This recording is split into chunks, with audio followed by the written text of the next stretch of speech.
Are you responsible for the death of Annette Smith? Yes. We need to understand how this has happened. I don't really know where to start, to be honest, but she was taken ill a few years ago.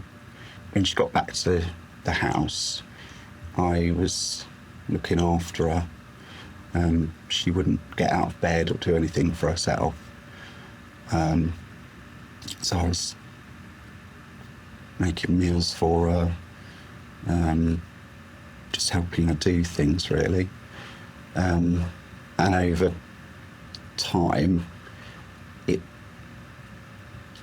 became, I don't know how to explain it, but it just became difficult. She became quite demanding. She'd constantly call my name. And I just felt obliged, because I'd lived there for so long, as her guest. And the resentment kind of really, as I say, sort of kicked in towards the end. To the point where I'd barely sleep, because I'd just be listening out for her calling my name for something. And the situation at home got too much, and I couldn't see a way out of it. And I just snapped one day. You do start thinking to yourself, how can somebody carry out a murder one day and then for the next few months just carry on with their life as normal? It just really raises questions with regards to the kind of person that he is, really, which again is another reason why it's so important for us to continue the investigation. Tell me in as much detail as you can what happened that day. Well, it happened in the evening, at night. I waited for her to go to sleep. How did you know at what point she'd fallen asleep? Oh, I can hear her snoring. Okay. Whereabouts were you in the house when you were waiting for her to fall asleep? My bedroom. What were you doing? What was going through your mind? I don't know. I just was weirdly calm, just had the TV on. I think because I'd kind of been thinking about it for a few weeks. It was just something that had played over in my mind. So it was almost like I was ready when the time seemed right. Went downstairs after Annette had fallen asleep. And yeah, I put a pillow over her face until she stopped breathing. And I left her in bed for the night.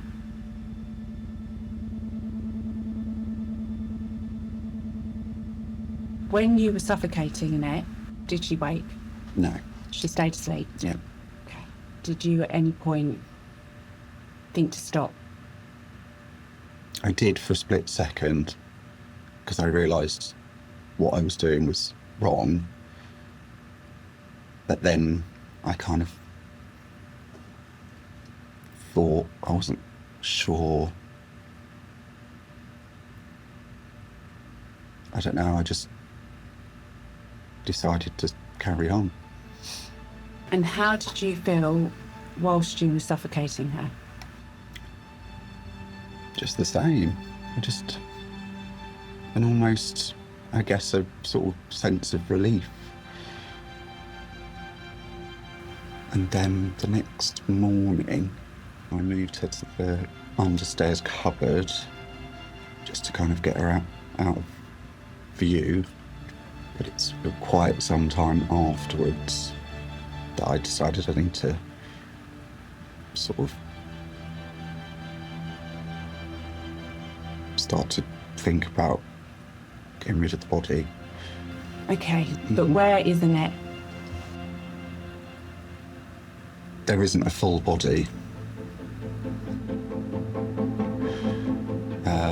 Did keep her in the house for quite some time, and then as time went by I realised that she couldn't stay in the house, Wasn't sure what to do, so I did dismember her. To murder somebody and take somebody's life is bad enough, but to then go on to dismember their body is particularly horrifying. It was a gradual thing, because I couldn't face doing something like that, just all. So what did you remove first? I think her feet, And how did you do that? a knife and a saw, and it was easier than I thought it was going to be. I work in a butcher's, so I see how they deal with things like that at work. But I also watch quite a lot of horror films and stuff, so it's probably come from there as well. Was it sort of you then discarded the feet straight away? I just put her in a bag next to Annette in the hall. Okay. And how long was Annette in the hall for? Quite a long time, Okay. at least a few weeks. Okay. So you've chopped off the feet, Yeah. and then I just want you to think about what did you next do? Hands. And what was that like? That was weirder because it was a hand, so it was more. It was like I was holding hands with Annette, so that felt, And were you holding a hand in one while you were cutting in the other? yeah. Okay. So then was the hand then just left in your hand? Mm. And then where were the hands kept? And with the feet. With the feet? Not in the same bag, but like in a bag with feet. And what kind of bag was it? Just a carrier bag, I think. And then what did you do next? It was probably only a couple of days after that. That's when I decided to remove the head. And that was the first time I looked at Annette in the face since it happened. And I think I probably covered her face up again and left her before I actually did it, because I was probably sick, actually.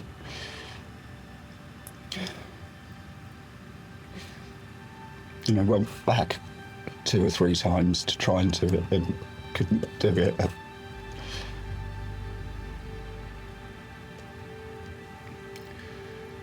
And then obviously I did. And that was really hard. Okay. How many body parts were there when you were finished?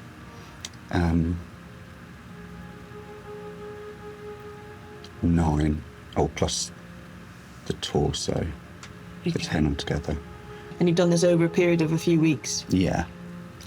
And then just discarded the remains gradually,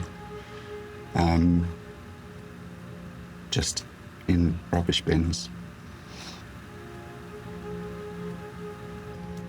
Okay. What rubbish bins? Public bins. Okay. Where are these public bins? I think there was one in Letchworth. I can't remember the name of the street, but near the little Tesco's. One in Lidl car park in Letchworth. And what about the head? That went into one of the bins as well. And it's kind of down a little concrete road rather than a tarmac road. Yeah. And just dropped it in. Oh, God. Did you buy anything in these shops? Did you put some hands in the bin and then go and buy a can of Coke? Or did you go to Lidl, put some feet in the bin and buy a pint of milk? We're just trying to work out, is there any purchases that you've made that we could then identify? I can't remember, but possibly. I want you to think really carefully, because not everybody's done this within the last few months, killed somebody, chopped them up and put them in little bins, okay?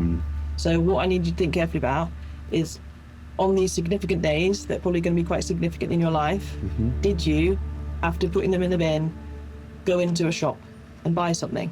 I probably did. Okay. Because I was probably doing it as part of, like, my daily routine. Okay. I can't believe he's chopped her up. Are you okay? Yeah. Just took us by surprise. Yeah, no, absolutely. Took us by surprise. Yeah. Take a moment to kind of regather yourself, I think. I think he just is so relieved to get this off his chest. Yes. He's been harbouring it for 6 months, hasn't he? Yeah. I still can't believe he's dotted everyone who parks around outside supermarkets. Tell me about your relationship with Annette. Me and my partner at the time split up and we sold our house, and I didn't really have anywhere else to go, and Annette said, oh, will you just come and stay with me for a bit? We would cook for each other, we'd go out to theatre and for meals, people would come round, she'd do dinner parties. We just had a really nice time. 3 years ago, she went into hospital and had a mini stroke. She could do less for herself than she could before. She barely got out of bed. She hardly ever had anybody coming into the house. She used to before. She'd have her nails done and her hair done and go out in all the jewellery and look nice. But yeah, she sort of didn't want to do any of that after she got poorly. Yeah, okay. Did you pay rent or anything for staying? So what was the arrangement there? I tried to offer her rent on a number of occasions, but she'd always refuse. So when we went out for dinner and stuff, I'd pay for things like that. Hello, darling. Fancies a pizza. And you know me, I don't eat that much, so a medium-sized one will do. Yeah, I'll do that. That's not a problem. Oh, hi, it's Scott. Hello, darling. I'm out of ciggies. If you can pop home for 5 minutes, can you bring me some, please? Absolutely, no worries at all. Thank you so much. Bye. Cheers, bye. I could just eat a duck breast tonight. Yeah, no problem. Did you have money problems before you moved in with Annette? I got into a lot of credit card debt about 6 years ago. How much were you in debt? I think it was Initially. about 30,000. Okay. Scott lived a parasitic lifestyle. We've looked at Scott's bank account and he certainly didn't have a stable income. So living with Annette would have been a really attractive proposition for him.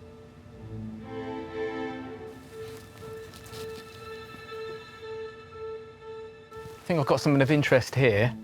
24th of November, 9 days after Annette goes missing. So on Scott's phone, he has got 2 valuation messages from Cash for Gold. So he's clearly sent something off to them to get valued. Okay. So yeah, if we can get a DPIA into them. Yep, no problem. It'd be good to know if any payments have been made to him, what it was, and then I'll obviously speak to the OET and see if they can speak to the family and see if she's got anything that's missing. Yeah. Bearing in mind that is 9 days after he says that she's gone missing. Yeah, we'll have a look at his financials, see what he's received, if there's any payments in from Cash for Gold as well. What I'm looking for is details of the items, if they got any visual on it, what the estimate was, and if it was paid. Yeah. And I suppose it's probably worth asking if they got any other history. Cash for Gold, how can I help? Oh, hi, it's Scott. I just missed your call. Hi, Scott. I've got your valuation ready. 12 items in total. The chain with the 6 small diamond chips, there's no value in these stones, unfortunately. Okay. The money's really in the metal. They're what's considered diamond chips in the trade. And there's a bangle that is silver. There is a value in silver, but it is a fraction of the price of gold. Altogether, sir, I've got £2,511 for you. And if you're happy with that, I can get you paid, sir. Yeah, thank you very much for that. Scott Patterson has sold jewellery, which we believe belongs to Annette. Scott has been contacting Cash for Gold over 5 different occasions with different bundles of jewellery.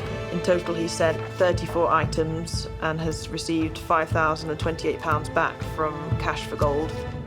The fact that Scott was stealing and selling Annette's jewellery does add to the hypotheses that, you know, it was a financial motive, not just what he was trying to sort of lead us to in terms of having enough of her demands and caring for her.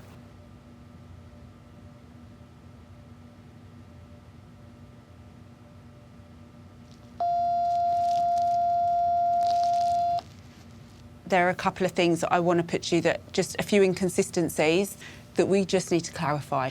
So first of all, I want to talk to you about Cash for Gold. So tell me what you know about Cash for Gold.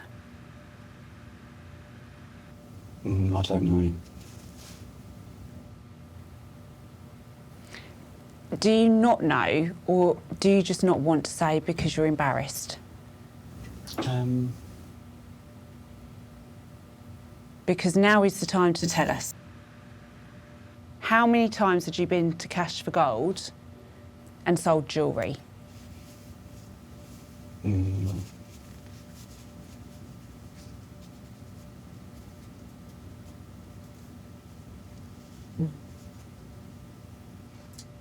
Once for myself, jewellery that I had, and that's how I knew about Cash for Gold. Okay, so we've got a statement. So you'd gone 5 times. Okay. Right. Twice after you'd killed her, 3 times before. Okay, and the first time was on the 27th of July, and that's before Annette's died. Oh. Right. So what have you sold? A half sovereign, a South African gold coin. I can't remember what else. That's all I can remember. So on the 27th of July, 4 items were sent, including platinum stone earrings and a sovereign coin. Okay. So whose were the platinum stone earrings? I guess there must have been Annette's. Why do you say you guess? Because I don't know why I would have platinum earrings. So were they Annette's or were they not Annette's? I don't remember. Are you saying you don't remember when you don't want to give me an answer?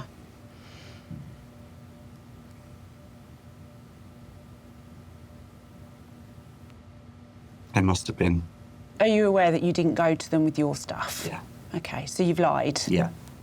Okay. Who gave you permission to sell?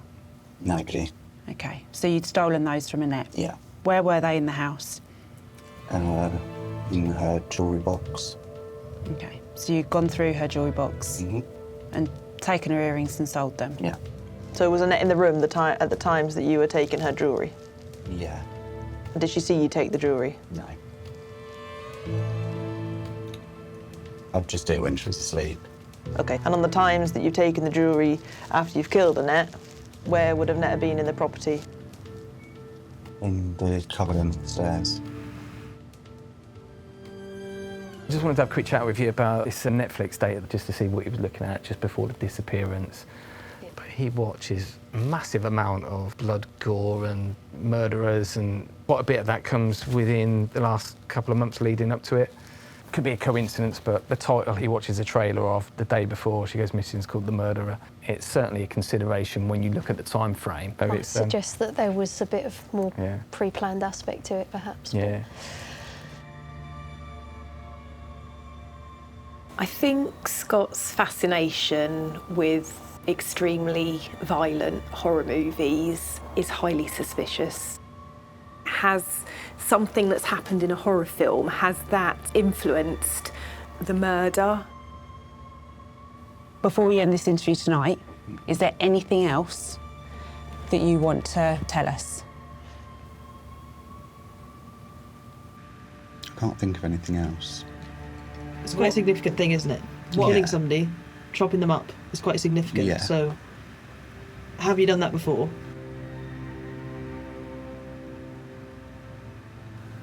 No. Why did you go to those lengths to do that? To dispose of the body? Yeah. Because I thought if there wasn't a body, I'd get away with it.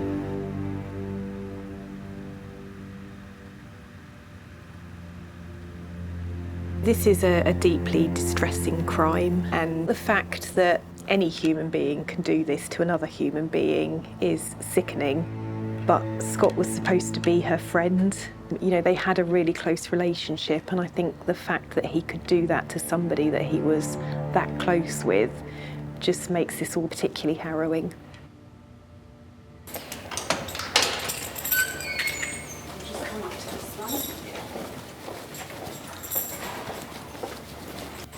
Just understand this. So since we last spoke, we've approached the CPS and they have made a decision that you are going to be charged with murder, okay? Yeah. So I'm going to go through that now. So this charge is on the 8th of November 2023 at Hitchin in the county of Hertfordshire, murdered Annette Smith, and that is contrary to common law. Do you have any reply to that? No. Okay. I hope that the family have got some answers, and I hope that they're able to grieve. This will have a profound effect on the community that Annette lived in, not just because of what happened to Annette, but because of the person that Scott was and the fact that he was a friend to so many.